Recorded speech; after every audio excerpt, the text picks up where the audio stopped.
Aries, welcome back po dito sa Daily Dose of Tarot 111. Kamusta ka? I hope nasa mabuti kang kalagayan pang physical, mental, emotional o spiritual man yan. Ang video po natin na ito ay para lamang sa mga may malalawak na kaisipan. Kaya po kung hindi kayo makaresonate, try niyong panoorin yung inyong other signs.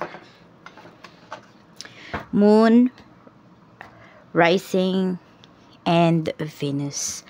At kung bago lamang po kayo dito sa aking channel, please subscribe na po kayo and pa-like na din po na ating video at pa-hit na din ng bell button para lagi po kayong updated every time na meron tayong uploads.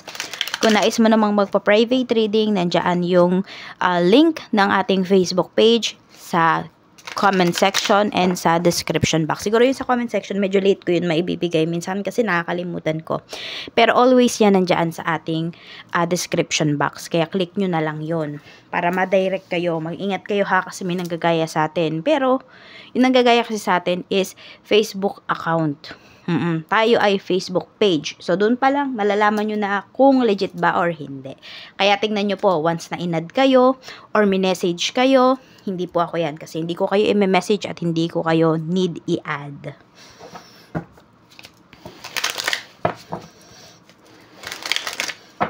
At kung hindi ka naman po magi-skip ng ads, maraming salamat. Kasi by that, natutulungan mo yung channel natin na magpatuloy pa para makapag-produce ng videos. Mag-iwan ka na rin ng bakas, Aries, para naman malaman ko sino ba yung mga active dito sa ating channel.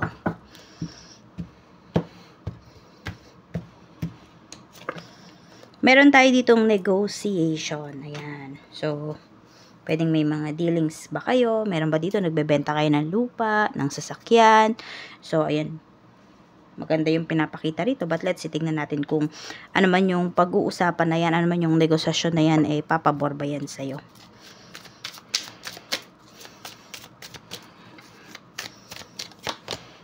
King of Swords. Kailangan mo lang maging straightforward pagdating dito sa usapan na ito. And makukuha mo po yan, makuklose deal mo yan. Ang sinasabi lang rito, wag syempre magbe-base sa emosyon na ipaparamdam sa'yo nung client mo. Kasi pwedeng medyo magdrama para makakuha ng discount. But it's up to you naman kung pagbibigyan mo ba or hindi. Pero ayan po, makaklose deal mo to kung ano man po ito. Very straightforward yung magiging negotiation ninyo. Parang ano ba yung tinatawag na kaliwaan ba yun? Yun. Check naman natin ang kaperahan mo, Aries. Two of Cups. So, dalawa ba kayong nagtatrabaho? Kung meron na kayong asawa, pwedeng dalawa kayong nagwo-work. Or talagang pinag-uusapan po ninyo, yung inyong kaperahan. Yung very open kayo sa budget. Very open kayo dun sa mga expenses. Ayan, mayroon talaga kayong pagkasunduan dito. Queen of Pentacles.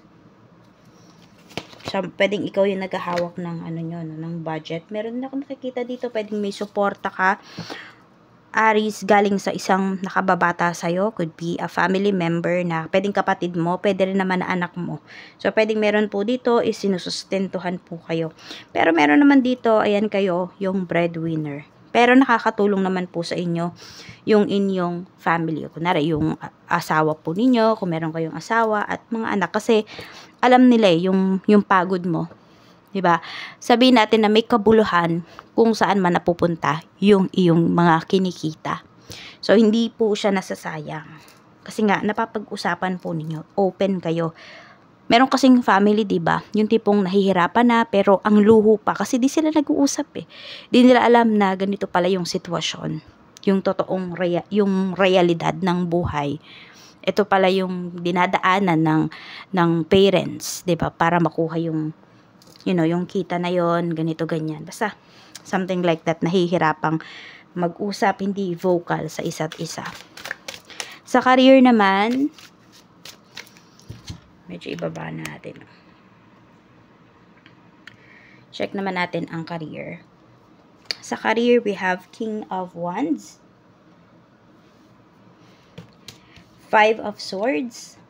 Looks like meron kayong hindi makalimutan dito na trabaho. Pwede kasing natanggal kayo rito kasi niloko kayo or may nanira po sa inyo. May nanabotahe. 8 of Pentacles. Pwede kasi na yun yung dream job mo, dream company mo. So, parang bigla ka na lang tinanggal. Yung iba sa inyo parang may hinanakit pa kayo kasi parang hindi kayo binigyan ng pagkakataon para ipaliwanag yung inyong sarili. Yun, kahit na yung iba sa inyo, meron naman kayong current job, and okay naman kayo doon, okay naman yung posisyon ninyo, sabihin natin na masaya ka naman sa trabaho, pero parang may pinanghihinayangan ka. Alam mo yun, parang meron kang gustong ipaliwanag, yung tipong ganyan. Yan, 4 of Cups. So, dumarating talaga sa point na naiisip mo yung trabaho mo na yun before. Hindi ka pa rin nakaka-move forward. Pwede rin kasi baka may pera dyan na hindi binigay sa'yo. Pwedeng yung last salary mo, hindi siya binigay. Kaya din hindi mo rin talaga makalimutan yan. Kasi pinaghirapan mo yun, di ba? Sa current career mo naman, ayan, marami po sa inyo, kung ano man yung trabaho ninyo ngayon, maaari po na dyan na kayo mag-retire, dyan na kayo tumanda. So, nasa sa inyo naman yan, choice nyo pa rin to ha. Depende yan kung maganda ba yung trabaho nyo, happy ba kayo sa work ninyo ngayon or hindi. So, naiisip mo palang ba ngayon na dyan ka natatanda, parang, ano ba yung expression mo?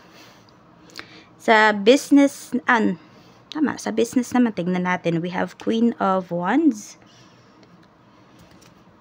6 of Wands, and we have 2 of Pentacles. So, kung meron dito, kung asawa po ninyo, gusto niya mag-business, supportahan mo. Kasi nakikita ko rito, mag-grow yung asawa mo, mag-grow yung taong yan dito sa business. Pwedeng hindi kasi ikaw,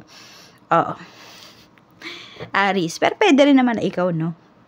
Kung nagdadalawang isip ka naman, ikaw yung may naiisip na idea, tapos nagdadalawang isip ka, wag mo nang pagdalawang isipan yan, actionan mo na yan, gawa ka na ng paraan. Pero kung wala ka naman naiisip dito na mag-business, pero meron kang kasama sa bahay, or asawa mo nga, anak mo, gusto niyang mag-business, supportahan mo kasi, mag-grow talaga siya dyan. Magiging successful.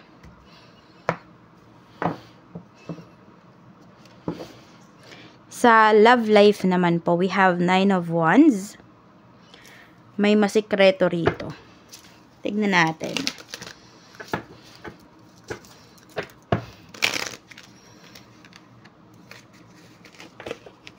Check natin yung energy. Ano tong 9 of Wands? Spirit guide, I'm open to receive any messages please for Aries. Heartstrings. Stringing along, get pregnant, entrapment, playing with feelings. Ayan. So, mag-ingat kayo kasi baka meron dito. If you're not ready, kahit na in a relationship kayo, baka hindi pa ready maging parents, maging parent, mag-ingat.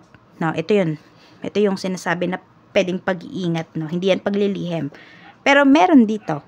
Kung kayo po ay mag-asawa na, tapos, pwedeng, medyo matagal na, hindi nabubuntis yung, kunwari, asawa mo.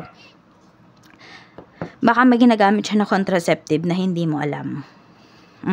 So, ano ka lang naman, matiyag ka, mag-observe ka. Huwag mo naman basta-basta pagbintangan, no? Lalo na kung wala ka namang evidence. Pero meron dito. Pwedeng kayo mismo yan, kayo yung nag-iingat.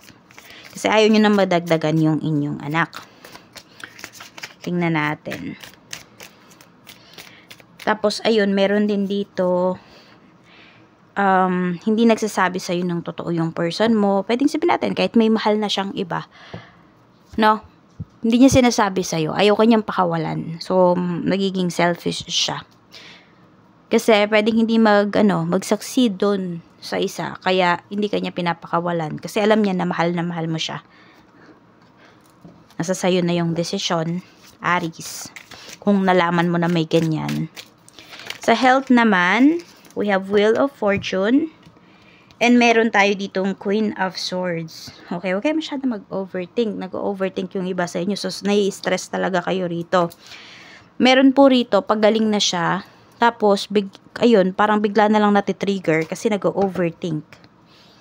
Kung sinusunod nyo naman po talaga religiously, kung ano yung sinabi sa inyo ng inyong doctor, Huwag po kayo mag-alala kasi ito, pinapakita naman gagaling po talaga kayo with this Wheel of Fortune. Kaya lang ingat or iwas daw kayo dun sa mga bawal talaga sa inyo, ha. Huwag makulit. Ano yung dapat mong iwasan? Knight of Swords. Pabigla-bigla ng desisyon. Ayan. And iwasan mo din na yung ngayong araw na to, no, na sarili mo lang yung iisipin mo. Parang ganun. Kung dumaraan po kayo sa isang mabigat na sitwasyon, tignan nyo rin po ano ba din yung magiging epekto nun, lalo na kung meron kayong mga anak. Dapat mong pagtuunan ng pansin, ayan, yung mga dreams mo, yung mga goals mo talaga. And also your healing. Baka nga may sakit yung iba sa inyo rito. And this is the best time po para i-address nyo talaga yan. Kung ano man yung nararamdaman niyo, ano ba, for surgery na ba kayo? Or need nyo lang ba magpa-check up? Gawin nyo na po yan. At ang lucky color mo naman ay blue and green. At ang lucky numbers mo ay, we have 36, 9, 7, 33, 50, and we have number 31.